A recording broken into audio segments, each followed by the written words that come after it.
ঝামেলা টিভি থেকে সরাসরি যুক্ত হয়েছে আপনাদের মাঝে আমি টিএস।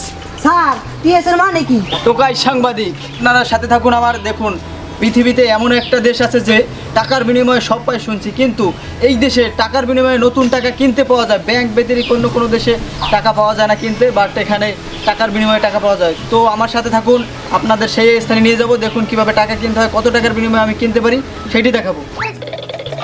আমার সম্প্রচারটা দেখতে থাকুন আর সাথে থাকুন, কি হয় শেষ পর্যন্ত। তো ভাই, আপনার নাম কি? আমার নাম কদম মোল্লা। ভাইটার নাম হচ্ছে করম মোল্লা। তো আপনি এখানে কত বছর ধরে এই ব্যবসা করেন, টাকার ব্যবসা? ভাই প্রায় 10 থেকে 15 বছর। 10 থেকে 15 বছর ধরে এই ব্যবসাটা করতেছেন। আর এই হ্যাঁ ভাই। টাকা, নতুন টাকা আপনি বিক্রি করে মাসে কয় টাকা ইনকাম করেন? আমি এই টাকা ব্যবসা করে প্রত্যেক মাসে প্রায় 1 থেকে 1.5 লাখ টাকা কামাই করি। দর্শক বন্ধুরা, এই ভাইটা প্রত্যেক মাসে এই টাকা, নতুন টাকা বিক্রি করে 1 থেকে 1.5 লাখ টাকা ইনকাম করে। ভাই, কিছু গোপন কথা আছে। তো এই যে আপনি টাকার ব্যবসাটা করেন, আসলে এই নতুন টাকাগুলো আপনারা পান কোথা থেকে?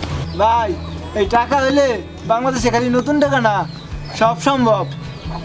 আসলে বাংলাদেশে টাকা হলে সব কিছু সম্ভব। এই নতুন নোটটা সাধারণ মানুষের কাছে পৌঁছানোর কথা আগে, কিন্তু এই কিছু ব্যবসায়ী ভাইরা এটা নিয়ে এখন ব্যবসা শুরু করছে। তো টাকার বিনিময়ে টাকা পাওয়া যায়। শুধু বাংলাদেশে এটা সম্ভব যে টাকার বিনিময়ে টাকাও কিনতে পাওয়া যায়।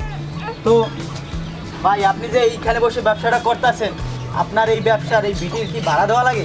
হ্যাঁ ভাই, ব্যবসার বিধি দেওয়া লাগে। ভাই, কত টাকা আপনার মাসে এখানে মানে ভাড়া বা ট্যাক্স যাই বলি না কেন, সেটা কত টাকা দেওয়া লাগে? ভাই 25,000।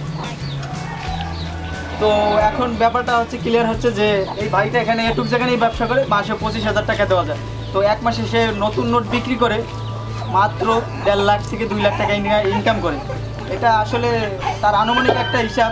এর চাইতে আরও বেশি সে ইনকাম করে, বোঝা যাচ্ছে তার কথা আর মুখ দেখে। নতুন নোট না, ওষুধ থেকে শুরু করে চিকিৎসার জিনিসপত্র, পোশাক আদি যা যদুর আছে বাংলাদেশের সব কিছুই বিক্রি করে যায় সাধারণ জনগণ পাওয়ার আগে। তো ভিডিওটা ভালো লাগলে অবশ্যই শেয়ার করবেন। আর আমি টিএস সাংবাদিক।